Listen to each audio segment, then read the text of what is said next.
Hey there guys, how's it going? It's Afraid Not, and today I've got some Destiny gameplay for you. This is taken last weekend. I took part in the Iron Banner tournament, so if you guys are Destiny fans, you'll know exactly what I mean. I remember this gameplay pretty clearly. I was using the Thorn pretty much all night. I was one of those noobs with the Thorn, and it just turned out that it just wasn't working for me, so I changed over to the Vex, and that turned out to not really work for me, especially at the beginning of this game. And by the way, this is probably the worst map on Destiny. I absolutely detest this map. It's horrible, horrible design, but I think here I change over to the Surus regime. Now I know that the auto rifles caught a nerf from Destiny, and a lot of people have been outraged by that and not been using auto rifles, and I hadn't used one since the patch, so I thought, you know what, I'm going to give it a go and see what it's actually like, and it turned out really well for me, and you'll see I go on a nice little streak here. Now I'm not here to be talking about Destiny, not today. I'm going to be talking about E3. Now that is just about to start, one of my favourite times of the year, especially in gaming terms. I absolutely love E3, and it starts at the perfect time for me. I believe it's 10 AM over in the States, which is 6 PM for me, so I managed to get home, get on the live streams and things like that. But I think it officially starts today, because I think Bethesda have got an early press conference, and I have absolutely no idea why. I don't know why they didn't manage to squeeze it in for Monday as well, but that's going to be today, and I don't think I want to be able to watch that live. I think that's pretty late for me. I think it's going to be really late, so I probably won't end up watching that live, but I'll definitely be watching that at work tomorrow, so I cannot wait for that. And Fallout 4, I mean, it got announced. I've never played Fallout. If you've been following me on Twitter, you'll know exactly. I'm going through a little bit of struggles at the moment. I've got Fallout 3 for PC, but I've been having some technical difficulties. I've been spending a lot more time in the configuration files trying to get it to run on Windows 7, which I didn't read before I actually bought the game. It does actually, it's planted all over the Steam page, it does not run on Windows 7, but there are methods away around it, and I think I managed to get it to work, but I haven't actually got started on Fallout 3 yet, and I cannot wait to get started on it. And saying that, even though I've never played a Fallout game before, the Fallout 4 hype train that everybody seems to be getting on, I've been feeling it. I have actually been feeling a little bit of the Fallout hype, to be honest. I've never played it before, but I'm really looking forward to seeing what Bethesda have actually got to offer with this game, and I'm sure we'll be seeing a lot more of that later on. But other than that, what am I looking forward to seeing? Definitely Battlefront. I really hope that they bring out some Battlefront actual gameplay. No in-engine footage, can't be bothered with any of that anymore. I just want to see gameplay, how it looks when I actually sit there and play the game. I just want to see exactly how it looks.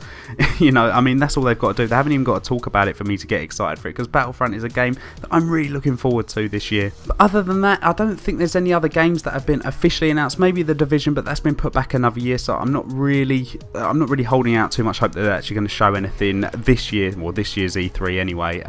But there are a few games that I do wish to be announced, and obviously I haven't heard any rumours or nothing. This is just something that's come off the top of my head, but I really would love to see a Red Dead Redemption 2. I'd love to see Rockstar come out and actually announce that. I mean, I absolutely love that game, and arguably, actually no, I wouldn't say I had more fun with it than, say, Grand Theft Auto, but it's definitely my second favourite out of the Rockstar games. I absolutely loved Red Dead Redemption. Am I right in saying that a new Tony Hawk's game has been announced? Because that is big, you know, that's quite big news. I grew up on that game. Tony Hawk's, WWE games, absolutely loved them, and I remember I have so many good gaming memories playing with some of my school friends, just playing literally Tony Hawk's and WWE. I cannot wait to see that, if it has actually been announced, because I hear rumours, you know, and you think, oh, is it true, is it not? Because I haven't seen any trailer, and I can't remember reading anywhere officially that Tony Hawk's has been announced. But if it has been, hopefully they've got gameplay of that, and I do hope that they go back to their roots and do, you know, the first type of stuff that they used to do with the little arenas where you had to get all your points, this, that and the other. We've had a new teaser trailer for the new Need for Speed game. Again, hopefully they go back to I say back to the roots, but hopefully they go back to what Need for Speed Underground 2 was, because for me, that is the best racing game that I've ever played ever. I mean, I've played some pretty good ones like Gran Turismo 3, brilliant game. Forza 3 I think was also very good.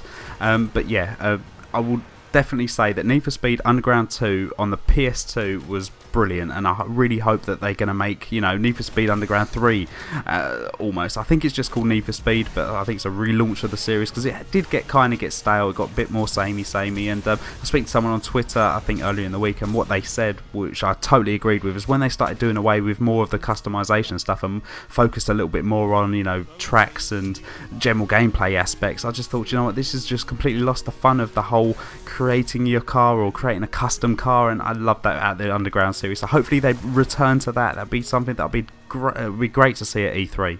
Again, I don't think there's been any official announcement, but I'd love to see some more from Destiny. This game you're watching, I've got really into this game, I really have, and I've said it so many times, and it's probably one of the most annoying games that I've ever played, purely because I play and play and play. I put so many hours into this game. It must be 450 hours. I'm bordering now. I've maxed out pretty much all 3 characters up to the current max level. It's ridiculous how much time I've put into this game, and I keep having fun. Every time I play, I always have fun with it. So I do hope that Destiny or Activision are going to announce something to do with Destiny to come out this year. Maybe not Destiny 2. I think it's going to be a bit too early, since Destiny's only been out, I think come out last September, so it's only been out a year. So I don't think they're going to announce an official sequel to it, but they definitely will. Well, I say definitely. Well, I'm hoping that they're going to announce some kind of expansion pack, some massive expansion pack with loads more missions, a couple more raids would be great, loads more gear. Because I feel like if they don't, then Destiny's going to be pretty much dead for a year. So they're going to have to do something, I believe. Anyway, I think that pretty much wraps up everything that I want to talk about with regards to E3. I just want to apologise, obviously, for my upload schedule. It's just all over the place at the moment, and it's not really down to the fact that I haven't really got the time. It's more to the fact that I know for the most part that I've got a Call of Duty audience. I'm not playing COD. I haven't played it properly since, I would say, March. Possibly April. I just don't want to play it. I don't like Advanced Warfare. Obviously Black Ops 2 is a little bit tiresome for me. It's like 3 years old now, and the games that I'm just playing at the moment are just not entertaining. They're not kind of YouTube worthy, if that makes sense. It's not something that I would upload to YouTube, because I don't really find it, I wouldn't think it's that entertaining. So I'm just going to keep doing what I'm doing, upload whenever I can, or whenever, you know, I feel like I've got a topic that I want to talk about. Hopefully you don't mind me changing up the background gameplay. I've got a little bit of Call of Duty left over, and I might pop it back in just to grab a couple of gameplays, just so I've got a few as and when. I might even play Call of Duty Ghosts just to play gun game, because they're really quick, nice little videos, or, you know, nice little gameplays that I can put together and put a quick topic over. So I might even pop that back in. So we'll see how we go. If there's any topics that you want me to cover or anything, leave it in the comments, but definitely leave me in the comments what you're looking forward to E3, whether it be something that's already announced that you're looking forward to seeing more of, or something that's completely not been spoke about at all but you would like to see at E3. It would be great to hear your thoughts, and even video responses if you can. So yeah, thanks ever so much for stopping by. I'll speak to you guys next time. Take care.